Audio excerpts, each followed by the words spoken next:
किया है। क्या किया है? भागीरथी को, गंगा को लाने के लिए हमने प्रयत्न किया है। लोग जानते नहीं थे। कोई कहते थे ब्राह्मण की गायत्री है, कोई कहते थे श्राप लग गया, कोई कहता है स्त्रियों को बताना मत, कोई कहता है कान में कहना, जोर से सुनाना मत। ने सारी दुनिया को हिला करके रख दिया। दुनिया का कोई आदमी ऐसा नहीं है जो यह नहीं जानता हो कि गायत्री कैसी समर्थ है। अभी एक बड़े वैज्ञानिक ने कहा था हिंदुस्तान पर जब कभी एटम का हमला होगा तो हिंदुस्तान पर नहीं हो सकता, क्योंकि वहाँ गायत्री का मूल है। गायत्री का मुकाबला करने में एटॉमिक शक्ति समर्थ नहीं है। यहाँ परशुराम का नाम सुनाया आपने। परशुराम ने तप करके और एक फरसा प्राप्त किया था, लोगों के सिर काट करके फेंक दिए थे, और एक बार नहीं फेंके थे, 27 बार फेंके थे। सिर काटे थे, कसाई थे क्या? वो नहीं, कसाई थे उन्होंने। तो फिर ये अलंकार है।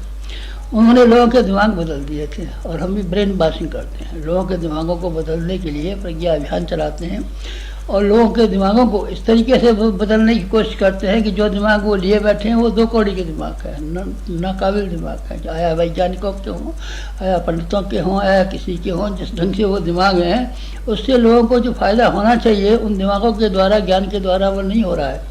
और उस ज्ञान को हम फिर से ठीक तरीके से लाने के लिए वो काम कर रहे हैं जो परशुराम जी ने किया था। फरसा आपके पास है? नहीं, फरसा तो हमारे पास नहीं है, लेकिन कलम हमारे पास है, और ऐसी जोरदार कलम है।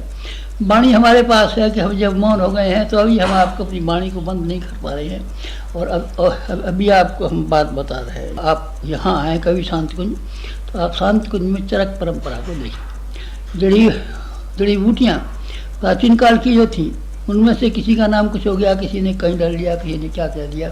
और उन सब स्थानों को वैज्ञानिकों का मुंह बंद करने के लिए हम प्रयोग भी करते हैं, प्रयोगशाला भी चलाते हैं, जिससे कि कोई पाश्चात्य अथवा पूर्वात्य, विश्वासी अथवा अविश्वासी ये नहीं कहने पावे जड़ी बूटियों की परंपरा बेकार है, बेहूदों की है, ऐसे ही किसी ने बना दिया है, क्वेक है, ये झूठे हैं, ये झाड़ फूँक करने वाले हैं, ऐसा न कहने पावे। इसके लिए चरक की परंपरा भी है।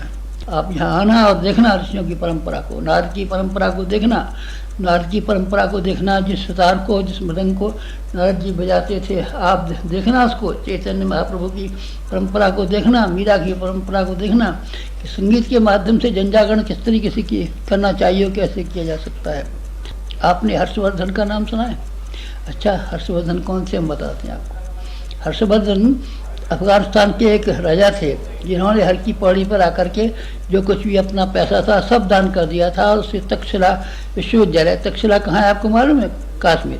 कश्मीर में तक्षशिला थी, उसमें सब धन दान दे दिया था, और उन्हीं की वजह से बना था। अशोक की वजह से नालंदा विश्वविद्यालय चला था, और हर्षवर्धन की वजह से